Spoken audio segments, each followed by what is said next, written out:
تو معتدل زندگی گزاریں، اعتدال پسند بنیں، چیزوں میں شدت نہ لائیں۔ نبی پاک علیہ الصلوۃ والسلام نے فرمایا دین میں بھی غلو نہ کرو۔ فرمایا تم سے پہلے لوگ غلو کی وجہ سے ہلاک ہو گئے۔ کچھ لوگ غلو کرتے، چھوڑ دیا جی میں نے سارا کچھ، میرا کوئی تعلق نہیں جی، میں نے نہیں بیاہ کرانا، میرا شادی سے کیا لینا دینا، میں نے گھر چھوڑ دیا جی، اب میں نے بس تسبیحاں ڈال لی ہیں گلے میں جی، میں اب بس مسجد میں ہی ہوں جی، میں فلانی جگہ۔ دین تو اس کو پسند ہی نہیں کرتا، یہ تو حقوق سے بھاگنے والی بات ہے، شریعت تو اس کو سپورٹ ہی نہیں کرتی۔ اور میں نہ جناب چھوڑ دیا جی میں کچھ نہیں کھاتا جی، بس میں تو روزہ رکھتا ہوں ہر روز، ساری رات اللہ اللہ کرتا ہوں، اس کو پسند نہیں کرتا دین اسلام۔ آپ کو معتدل رہنے کا کہا گیا ہے۔ وہ جو رہبانیت اختیار کر لی تھی یہودیوں نے، عیسائیوں نے، غاروں میں چلے گئے، نکل گئے جنگلوں میں، تو حضور نے فرمایا میرے دین میں کوئی رہبانیت نہیں ہے۔ دین تو کہتا ہے کہ آپ روٹین کے کام کریں، روٹین کے، اور روٹین کے کام ہی صحیح کر کے کریں، اسی میں آپ کو اللہ کی رضا نصیب ہو جائے گی۔ دیکھیں نا، حضور نے فرمایا جو محنت کر کے روزی کمانے والا اللہ کا دوست ہے۔ سچا تاجر جو ہوگا اسے اللہ قیامت کے دن نبیوں کے ساتھ جگہ عطا فرمائے گا۔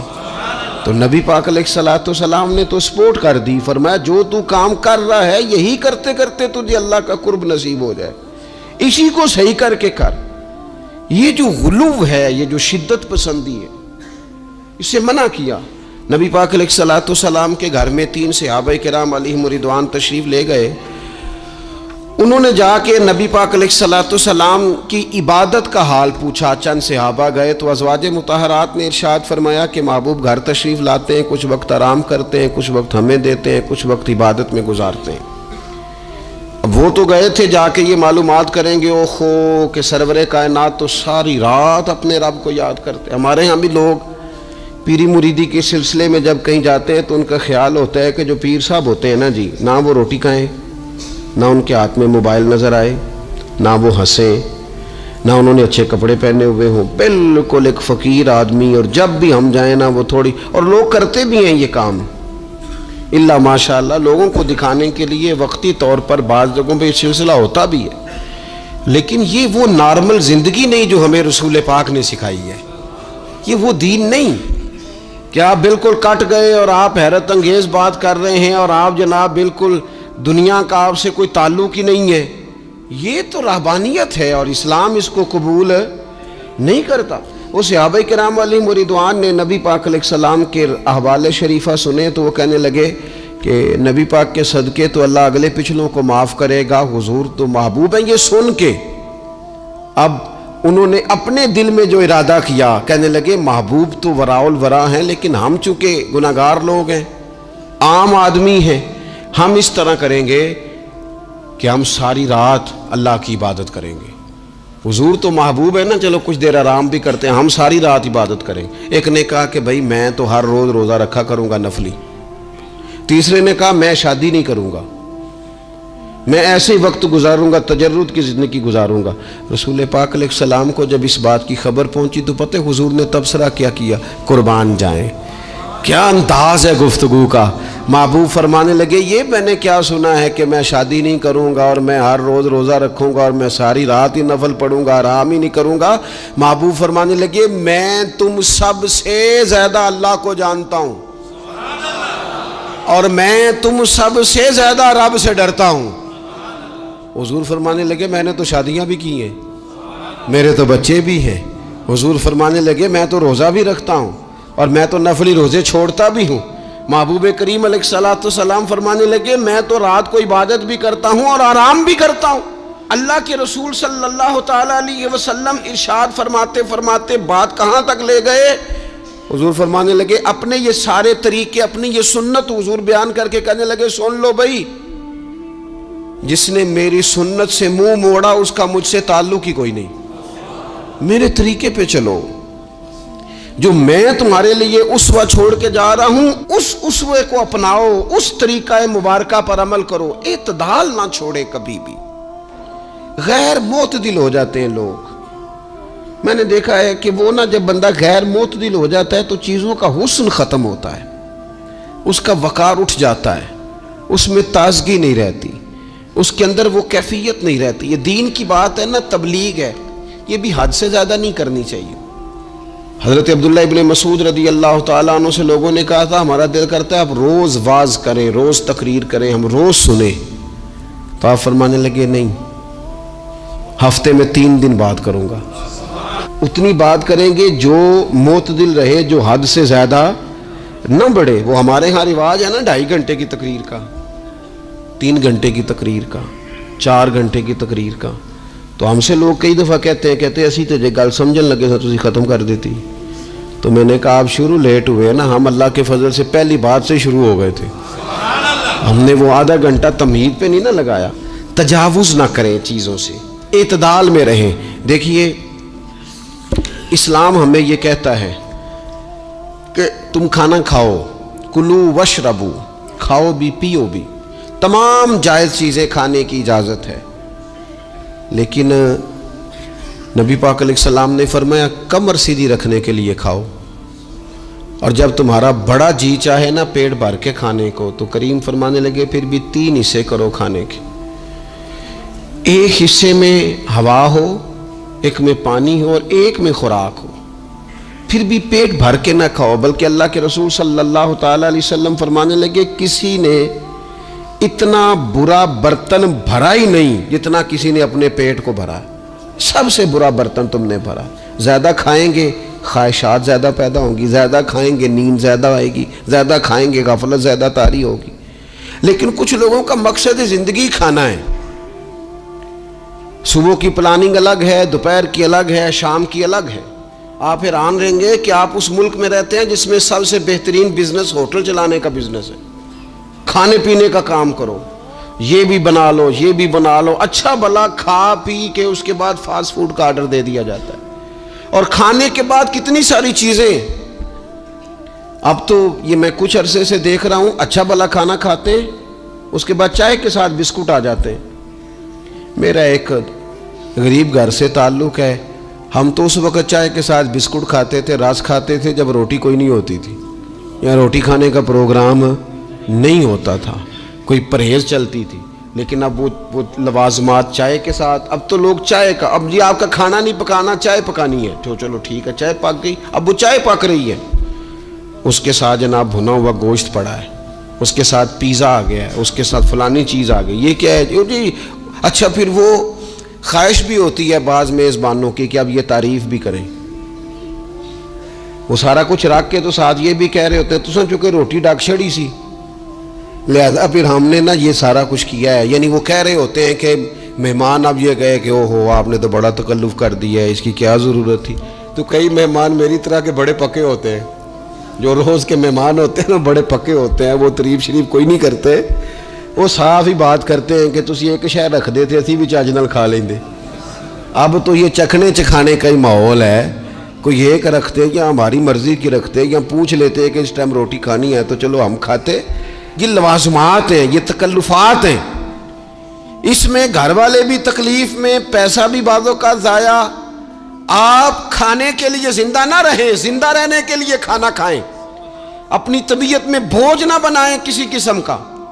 نبی پاک صلی اللہ تعالیٰ علیہ وسلم نے مومن کی شان پتہ کیا بیان کی؟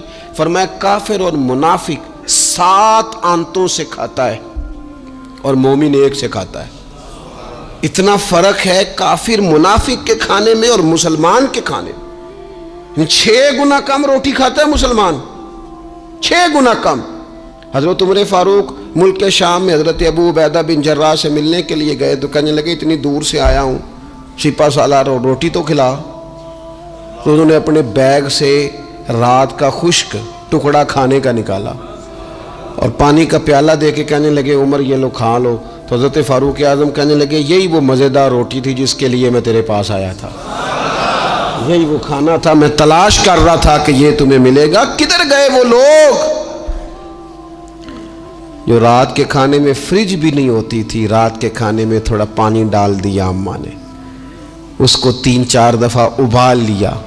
رات کی روٹیوں میں تھوڑا سا پانی اور تھوڑا سا گھی، پورا گھی نہیں، تھوڑا سا پانی اور تھوڑا سا گھی. اور ساتھ دادی نانی یہ بھی کہہ رہی ہے کہ یہ پانی سے ذرا نرم ہو جائے گی روٹی. اور پھر وہ کھانا کھایا جا رہا ہے. اس کے اندر نہ تو ڈاکٹر آپ کو یہ کہہ رہا ہے کہ یہ نقصان کا باعث ہے، نہ معدے پہ بوجھ بن رہا ہے، نہ اس کے لیے پھر بھائیوں کو جا کے پردیس کاٹنا پڑ رہا ہے، نہ باپ کو کئی قسم کی نوکریاں کرنی پڑ رہی ہیں، اعتدال میں گھر کے اندر ہی سارا کچھ مینج ہے۔ یہ وہ حسن ہے جو اسلام کہتا ہے تم غیر معتدل ہو گئے، تم حد سے بڑھ گئے، تم نے زندگی ساری کھانے پینے پہ لگا دی۔ اور بھائی من چاہی نعمتیں تو جنت میں ملیں گی، ہم نے تو مزے کے کھانے وہاں جا کے کھانے، وہاں ملے گا پھل اور وہاں ملے گی نعمتیں جو بار بار ملیں گی، چہرے ایک جیسے ہوں گے پر ذائقہ بڑا منفرد سے منفرد نظر آئے گا۔ تو وہ جو پردہ غیب میں چیزیں تھیں وہ ساری چیزیں لوگ کہتے ہیں ہاں جی ہم ساری غیر معتدل نہ بنے، تھوڑی سادگی لائیں، تھوڑا درمیانہ راہ، اسلام اس کو پسند کرتا ہے۔ نبی پاک علیہ السلام کی بارگاہ میں ایک مہمان آیا، ابھی وہ مسلمان نہیں تھا، تو محبوب نے فرمایا ایک بکری کا دودھ دھو کے اسے پلا دو۔ ایک بکری کا دودھ دھویا گیا، پلایا گیا، پھر دوسری کا دودھ دھویا گیا، پلایا گیا، پھر تیسری کا، وہ 7 بکریوں کا دودھ پی گیا۔ صبح اللہ نے توفیق دی اور وہ کلمہ پڑھ گیا۔ اب نبی پاک علیہ السلام نے فرمایا اسے بکری کا دودھ دھو کے پلاؤ۔ ایک بکری کا دودھ پیا، دوسری کا پی نہ سکا، رات 7 کا پی گیا تھا۔ تو میرے کریم فرمانے لگے یہ مومن اور کافر کا فرق ہے۔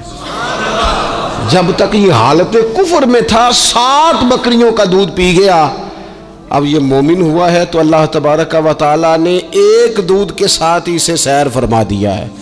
اس کی تشنگی اور بھوک اللہ نے مٹا دی کھانے پینے کے لیے، اور اس کا ذہن بھی نہ بنائیں۔ میں جانتا ہوں جن گھروں میں بچے اس مزاج کے ہو جاتے ہیں، اس طبیعت کے ہو جاتے ہیں کہ آج یہ کھانا ہے، کل وہ کھانا ہے، پرسوں وہ کھانا ہے، وہ پھر کھانے پینے میں سارا وقت گزرتا ہے۔ پھر وہاں دیکھا ہے کہ اماں بیچاری باورچی خانے میں ہی رہتی ہے، پھر وہاں صرف ایک ہی سلسلہ ہے کہ کھاؤ کتنا کو کھا سکتے ہو۔ تو معتدل رہیں۔ تیسری بات یہ کہ رزق کمانے کے مسئلے میں بھی معتدل رہیں۔ کاروبار کریں، محنت کریں، منصوبہ بندی کریں، کوشش کریں، لیکن پیسے کمانے کے مسئلے میں ڈپریشن کا شکار نہ ہو۔ یعنی اس کو نہ جینے مرنے کا مسئلہ نہ بنائیں کہ اگر 1 مہینہ کاروبار صحیح چمکا ہے تو صحت بھی ٹھیک رہی ہے، اور اگلے مہینے اگر تھوڑے حالات خراب ہوئے ہیں تو بلڈ پریشر بھی کافی اوپر نیچے ہو گیا ہے۔ اس کو نفسیاتی مسئلہ نہ بنائیں۔ پہلے بھی کئی دفعہ کہہ چکا ہوں، پھر کہتا ہوں، 2 4 5 دوستوں سے پیار ہے تو 2 4 دفعہ انہی دنوں میں نا، سال کے بعد آ کے مجھے کچھ دن آتے ہیں نا کاروبار پہ، انہی دنوں میں آ کے انہوں نے مجھ سے کہا، دور سے آئے، کہا جناب ہم کاروباری بندے، حالات ٹھیک نہیں، کوئی دعا بتائیں۔ تو میں نے کہا جن دنوں ٹھیک ہوتے ہیں ان دنوں کیوں نہیں آتے؟ کیا آج کل حالات بڑے اچھے ہیں، کوئی شکر کا طریقہ بتائیں، کیوں نہیں آتے؟ کیا فلسفہ ہم نے اختیار کر لیا ہے؟ رزق کا وعدہ اللہ کا ہے، اس کو کمانے میں اور پیسے کمانے میں محنت کرنے کا حکم دیا گیا ہے۔ نبی پاک علیہ السلام نے فرمایا جد و جہد کرو، نکلو، اللہ پہ بھروسہ کر کے نکلو، جس طرح وہ پرندوں کو روزی دیتا تمہیں بھی دے گا، لیکن اس میں نفسیاتی مسئلہ نہ بنایا جائے، نفسیاتی نہ بنایا جائے۔ حضور علیہ السلام نے نا ایک جملے کے اندر اس مضمون کو اتنے حسین انداز میں سمیٹا ہے نا کہ مسلمان، یہ ابن ماجہ میں موجود ہے، مسلمان اگر ان 2 جملوں کو کبھی سمجھ جائے نا تو سکون آ جائے زندگی میں، اطمینان نصیب ہو جائے، تیقن کی دولت ملے۔ حضور فرمانے لگے رزق کمانے کے معاملے میں معتدل رہنا، کوئی بندہ اتنی دیر تک مرے گا نہیں جب تک اس کے حصے کا رزق اسے مل نہ جائے۔ اتنی دیر تک بندہ دنیا سے نہیں جائے گا، تیرا حصہ تیرے تک پہنچے گا۔ کبھی بھی بے آبرو ہو کے رزق کمانے کے چکر میں نہ پڑے، کبھی بھی ذہن پہ سوار نہ کر لیں کہ میرا کام نہیں چل رہا، کبھی بھی اس طرح کی طبیعت نہ بنائیں۔ اور میں تھوڑی دیر پہلے عرض کر رہا تھا کہ ایک بزرگ نے نا 2 کنجوس لوگوں کو پہلے بلایا، کنجوس آدمی تھے اللہ ماشاءاللہ، تو ان کے سامنے کھانا رکھا، کھانا بڑا بہترین اعلیٰ کوالٹی کا، لیکن ان سے کہا کہ جناب ہم نے نا ایک سبق لینا ہے آپ سے، تو کھانا تو آپ کو ملے گا اور آپ کی مرضی کا پکایا ہے، پر کھانے کا طریقہ ہمارا ہے۔ نے کیا کیا، یہاں سے رکھ کے نا ان کے ہاتھ باندھ دیے۔ وہ پرانے زمانے میں جو جرہ ہوتے تھے، بازو ٹوٹ جاتا تھا تو باندھتے تھے نا لکڑیاں رکھ کے، تو لکڑیاں رکھ کے نا ہاتھ باندھ دیے تاکہ یہ جوڑ موڑ نہ سکے۔ تو یہاں سے ہاتھ باندھ دیے کہ روٹی کھاؤ۔ کنجوس بندے تھے۔ اب انہوں نے لقمہ اٹھایا، ہاتھ بندھا ہوا، اور یہاں سے لے جا کے جب منہ میں پھینکا، وہ کپڑے بھی سارے الجھ گئے، حال بھی خراب ہو گیا، پر کھایا انہوں نے مزہ لے کے پورا۔ وہ بڑی بری حالت ہو گئی۔ وہ کنجوس تھے دونوں کو دسترخوان پہ روٹی کھائی جا رہی۔ اب ان دونوں کو سمجھانے کے لیے کہا کہ اب ہم تمہیں دو اور لوگوں سے بھی ملواتے ہیں۔ اب دو وہ بندے بلائے جو دل کے سخی تھے، جو رزق کے معاملے میں اس کا زیادہ حریص نہیں تھے۔ ان کی بھوک جو تھی وہ کہیں دور تک دکھائی نہیں دے رہی تھی۔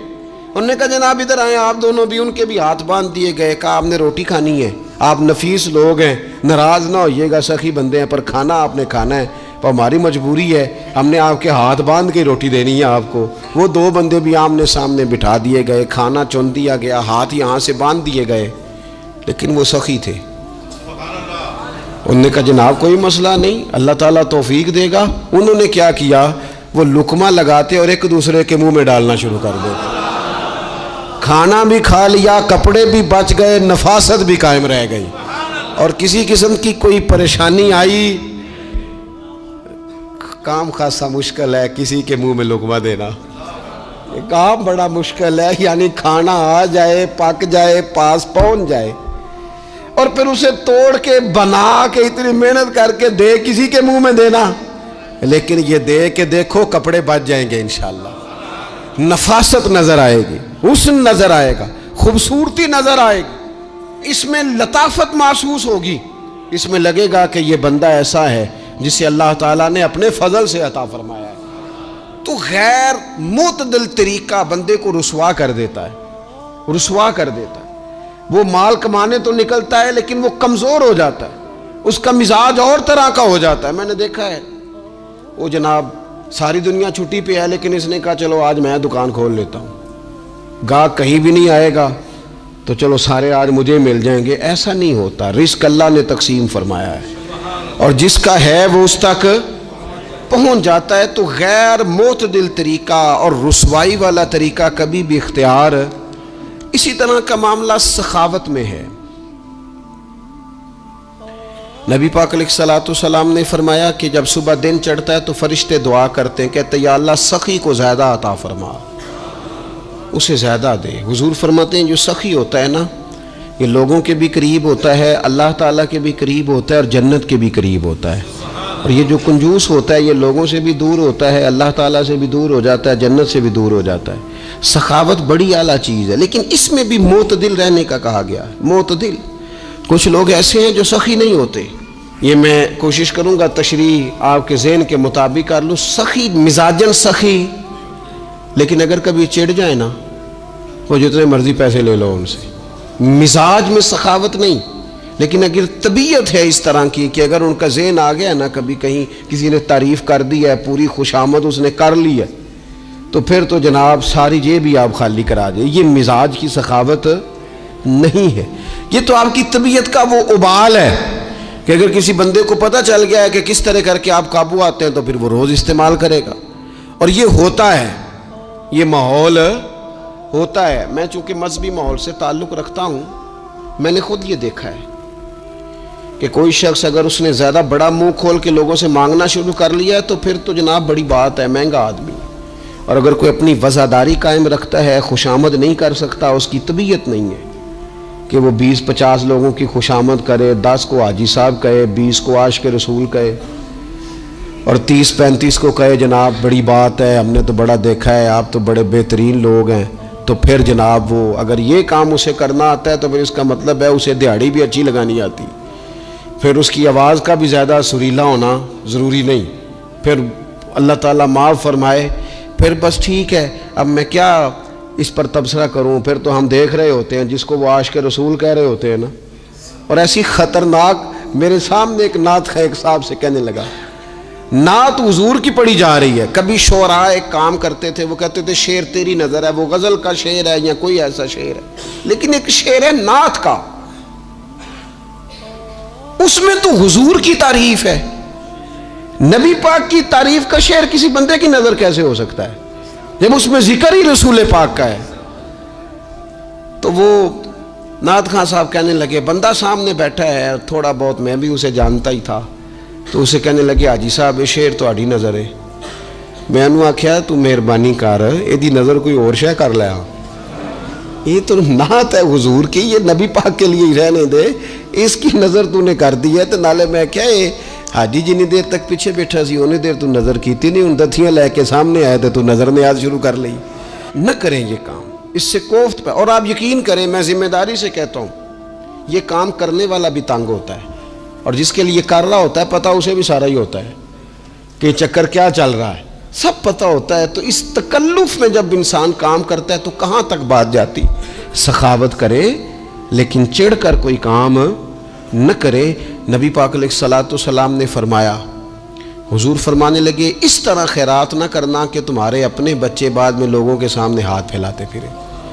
حضرت سعد بن ابی وقاص رضی اللہ تعالیٰ عنہ نے عرض کیا تھا، یا رسول اللہ صلی اللہ تعالیٰ علیہ وسلم، میں سارا مال اللہ کی راہ میں خیرات کرنا چاہتا ہوں، میری ایک ہی بیٹی ہے، میں چاہتا ہوں سارا اللہ کے راستے میں دے دوں. تو حضور فرمانے لگے نہیں بھائی تو چوتھا حصہ دے، 3 حصے اپنی بچی کے لیے، بیویوں کے لیے، باقیوں کے لیے رکھ لے، لیکن تو یہ کام نہ کر. تو میرے عزیز زندگی میں خرچ کرنے میں بھی اعتدال کا مظاہرہ کریں. مجھے پتہ ہے اچھی طرح کہ ہمارے ہاں ایک مزاج بن جاتا ہے، طبیعت بن جاتی ہے کہ اگر کسی شخص کو آپ تھوڑی سی مدد کرتے ہیں تو وہ سمجھتا ہے کہ اگر اس نے مجھے 20,000 دیا ہے تو یقیناً اس کے گھر میں 50 لاکھ پڑا ہے. وہ پھر اگلے ہفتے دوبارہ آتا ہے، ایک نئی مجبوری کا بھی اظہار کرتا ہے. یہ ساری چیزیں ہوتی ہیں، ان چیزوں کے بیچ ہی آپ کو نیکی کرنی ہے، لیکن افراط و تفریط سے بچنا ہے. اسی طرح کا معاملہ اپنی زندگی کے دیگر معاملات میں کریں. نبی پاک علیہ الصلوۃ والسلام نے نا سادگی کو پسند کیا ہے. حضور سادگی کو پسند کرتے، کھانے کے معاملے میں بھی اور کپڑوں کے معاملے میں بھی، لیکن اچھا لباس پہننے کی اجازت دیتے. حضور علیہ الصلوۃ والسلام نے ایک موقع پر ارشاد فرمایا کہ اگر کسی بندے کے پاس گنجائش ہے تو اسے اجازت ہے کہ 2 جوڑے کپڑوں کے کام کاج کے لیے رکھ لے، 2 جوڑے جمعے کے لیے رکھ لے. اور نبی پاک صلی اللہ تعالیٰ علیہ وسلم نے ایک شخص کو دیکھا جو مالدار تھا لیکن اس کے کپڑے پھٹے پرانے تھے، لباس پرا گندا تھا، بال بکھرے ہوئے تھے. تو اللہ کے محبوب علیہ السلام نے فرمایا تیرے اوپر اللہ کا فضل ہے، اور رب جب فضل کرے تو پھر اللہ فضل دیکھنا پسند بھی فرماتا ہے. فرمایا تو اچھا لباس پہن، حرج کوئی نہیں. لیکن اپنا رسول پاک علیہ السلام کا طریقہ مبارکہ یہی تھا کہ سیدہ عائشہ صدیقہ فرماتی ہیں کہ یہ وہ لنگی مبارک ہے اور یہ وہ پیوند والا کرتا مبارک ہے، اسی میں محبوب نے اپنی جان اپنے رب کریم کی بارگاہ میں پیش کر دی. اور فرماتی ہیں کتنے کتنے دن گزرے کہ رسول پاک علیہ الصلوۃ والسلام نے کھانا تناول نہیں فرمایا، کتنے کتنے دن گزرے. میں اس ساری بات کو اگر سمیٹوں نا تو میں یہ نوجوان اگر میری بات پر غور کرے تو اسلام کہتا ہے حضور خود کنگھی بھی فرماتے تھے، تیل بھی لگاتے تھے، امامہ بھی باندھتے تھے، سرما بھی پہنتے تھے، سادہ لباس پہنتے تھے لیکن صاف ستھرا. اسلام آرائش کی اجازت دیتا ہے، زینت کی اجازت دیتا ہے. آپ کنگا کریں، تیل لگائیں، خوشبو لگائیں، سرما لگائیں، صاف لباس پہنے، کپڑے دھلے ہوئے پہنے. حضور نے حکمن کہا، تاکیدن کہا کہ جمعے والے دن نہا کے مسجد میں آیا کرو. اسلام آرائش کی اجازت دیتا ہے، بس نمائش سے منع کرتا ہے. دکھاوا نہ کرو، نمائش نہ کرو. یہ نہ کہو کہ میں نے اتنے لاکھ کا پہننا ہے، ذرا لاکھ پتہ جائے لوگوں کو. یہ نہ مزاج بناؤ کہ اوہو یہ تو میں نے جناب پچھلے ہفتے بھی پہنا تھا، یہ تو میں نے منگنی والے دن بھی پہنا تھا، نکاح والے. یہ نمائش ہے، نمائش سے اسلام منع کرتا ہے. اللہ کے پیارے رسول صلی اللہ تعالیٰ علیہ وسلم نے فرمایا جس نے دنیا میں شہرت کا لباس پہنا، اس طرح کا لباس پہننا چاہا، اس طرح کے کپڑے زیب تن کرنا چاہے جس سے محسوس ہو کہ میں ایک بڑا آدمی ہوں، میں مالدار آدمی. جس نے دنیا کے اندر شہرت کا لباس پہنا، اللہ قیامت کے دن اسے ذلت کا لباس پہنائے گا. یہ معتدل کیوں نہیں رہا؟ اس نے کیوں حد سے تجاوز کیا؟ اس کو اس طرح نہیں کرنا چاہیے تھا. رسول رحمت صلی اللہ تعالی علیہ وآلہ وسلم نے ہمیں جس چیز کی اجازت دی ہے وہ کام ہم کر سکتے ہیں، اور جس سے نبی پاک علیہ الصلوۃ والسلام نے ہمیں روکا ہے اس کام سے ہم نے بچنا ہے۔ ایک اور بات بھی خاص اور بالخصوص نوجوانوں سے کرنی ہے، وہ خاص جس طرح کھانے پینے میں معتدل رہیں، کمائی کرنے میں معتدل رہیں، خرچ کرنے میں اعتدال کا مظاہرہ کریں، لباس میں اعتدال کا مظاہرہ کریں، اسی طرح نا یہ آرام کرنے میں بھی ذرا معتدل رہیں۔ بہت زیادہ آرام کرنے لگ گئی ہے نئی نسل، آپ ضرورت سے زیادہ بھی سو لیں تو تھکاوٹ بڑھ جاتی ہے۔ اگر انسان اتنا ہی آرام کرے نا جتنا اس کی طبیعت کے لیے ضروری ہے تو اس میں طبیعت فریش رہے گی۔ لیکن اگر آپ کہیں، وہ ایک دوست ہیں ہمارے، تو ان کو جب تک کوئی اٹھائے نہ تو اٹھتے نہیں، تو گھر والوں نے ایک دن ارادہ کیا کہ آج صبح نہیں اٹھانا، دیکھتے ہیں کتنے بجے اٹھتا ہے، ماشاءاللہ شادی شدہ ہیں، بچے ہیں، تو کہنے لگے جی پھر اللہ کے فضل سے میں 2 بجے خود ہی اٹھ گیا تھا۔ رات ایک شخص سویا ہے اور اگلے دن 2 بجے سویا، تو اب انہوں نے تو یہ بات محبت میں کی، تو پھر میں نے ان سے یہ پوچھا، میں نے کہا یہ بتائیں کہ آپ چلیں رات آپ سو گئے، سمجھ لیں آپ سو گئے 2 بجے رات کو، 12 گھنٹے کے بعد اگر آپ اٹھے طبیعت کیسی تھی؟ کہنے لگے فریش نہیں تھی۔ میں نے کہا فریش تبھی ہوتی ہے اگر آپ فجر میں اٹھ کے وضو کر کے نماز پڑھتے ہیں، فریش یہ تبھی ہوتی ہے اگر آپ سحری آپ اپنی روٹین کے مطابق اٹھتے اور اپنی ڈیوٹی پہ جاتے، واپس آتے اور تھک کے سوتے۔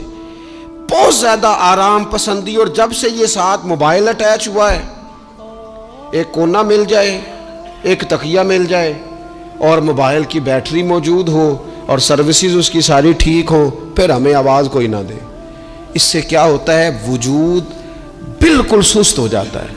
آپ کو اللہ تعالیٰ نے جو قدرتی صلاحیتیں دی ہیں، آپ جو کچھ کر سکتے ہیں اپنے گھر کے لیے، وطن کے لیے، ماں باپ، وہ آپ نہیں کر پائیں گے، زنگ آلود ہو جائے گا وجود، ہر وقت کی تھکاوٹ، ہر وقت کا مزاج کے اندر سستی کا آ جانا، اعتدال سے نہ نکلے۔ نیند 7-8 گھنٹے بہت کافی ہے، اور وہ بھی میں آپ کو ایک ذاتی بات بتاتا ہوں، اگر اللہ چاہے نا بندے کی نیند پوری ہو تو کئی دفعہ صرف 20 منٹ آنکھ لگ جائے تو بندہ فریش ہو جاتا ہے، اور اگر منظور نہ ہو مالک کریم کو تو پھر ٹھیک ہے، لوگ لیٹے ہوئے۔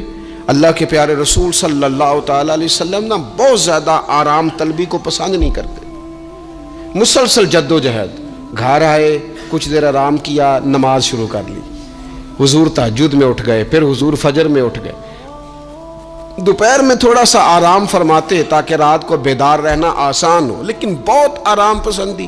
ہمارے حضرت صاحب فرمایا کرتے تھے زمین کے اوپر کام، نیچے جا کے آرام۔ وہ کسی نے کہا تھا جاگنا ہے جاگ لے افلاک کے سائے تلے، پھر تو حشر تک سوتا رہے گا خاک کے سائے تلے۔ سونا ہی ہے نا، مرنے سے لے کر قیامت تک سونا ہے نا، تو اب تو جاگنے کا وقت ہے۔ نبی پاک صلی اللہ تعالیٰ علیہ وسلم نے حضرت معاذ ابن جبل رضی اللہ تعالیٰ عنہ کو یمن کا گورنر بنا کے بھیجا تو نصیحت فرمائی تھی۔ حضور علیہ الصلوۃ والسلام نے فرمایا تھا تمہیں گورنر بنا کے بھیج رہا ہوں، عیش کوشی سے بچنا۔ حضور فرمانے لگے اللہ کے بندے آرام طلب نہیں ہوتے، رب کے بندے تو محنت کرنے والے ہوتے ہیں، جد و جہد، وہاں جا کے عیش کوشی سے بچنا۔ یہ مسند امام احمد بن حنبل میں موجود ہے۔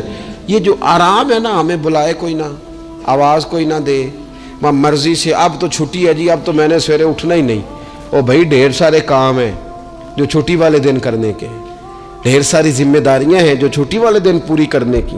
اپنی زندگی سے، اپنے وجود سے کچھ نفع لے، ایسا نہ ہو کہ یہ بیکار ہو جائے۔ لیکن اگر زندگی صرف اور صرف کھانے پینے میں، لباس پہننے میں اور باتیں کرنے میں لگ جائے تو پھر تو آپ بیکار ہو جائیں گے۔ پھر تو محسوس ہوگا کہ جیسے انسان نہ خوابوں کی دنیا میں زندہ ہے، باتوں کے ساتھ اپنے دل کو مطمئن کرتا ہے۔ اس نے اچھا لباس پہن لیا ہے، بس آئینے میں اپنے آپ کو دیکھ کے خوش ہوتا رہتا ہے، طرح طرح کے کھانے منگاتا رہتا ہے، بس زبان کے ذائقے پورا کرتا رہتا ہے۔ امام طبرانی حدیث لائے ہیں، رسول پاک صلی اللہ تعالیٰ علیہ وسلم نے فرمایا میری امت میں ایسے لوگ آئیں گے جو رنگ برنگے کھانے کھائیں گے، انواع و اقسام کے مشروبات استعمال کریں گے، طرح طرح کی زیب و زینت کریں گے، اور منہ پھاڑ پھاڑ کے باتیں کریں گے، منہ کھول کھول کے گفتگو کریں گے، حضور نے پتہ کیا فرمایا؟ فرمایا یہ میری امت کے بدترین لوگ ہیں، یہ بدترین لوگ ہیں جن کا مقصود ہی صرف لباس پہننا ہے، مقصود ہی صرف کھانے کھانا ہے، مقصود ہی منہ کھول کھول کے باتیں کرنی ہے۔